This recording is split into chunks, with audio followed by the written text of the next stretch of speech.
નગરપાલિકાના ઉપપ્રમુખ તરીકે નિમણૂક થઈ છે અને પ્રમુખ તરીકે સુલક્ષણાબેન મકવાણાની નિમણૂક થઈ છે.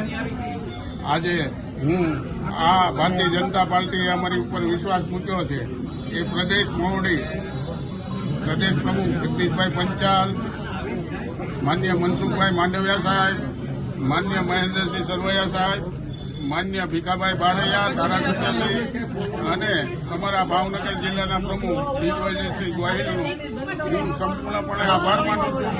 બીજું પાલિતાણાની પ્રજાને હું એટલું વચન આપું છું કે વિકાસના કામ જે કાંઈ પૂર્ણ થયા નથી અને નવા કામ કરવાના છે એ કામ અમે સંપૂર્ણપણે પૂર્ણ કરશું અને પાલિતાણાને સુખાકારી એ અમારો અભિગમ છે કે પાલિતાણાની પ્રજાને સારો એવો સુખાકારી કામ મળી રહે એ માટેની અમારી સંપૂર્ણ ખાતરી છે. ભારત માતા કી જય.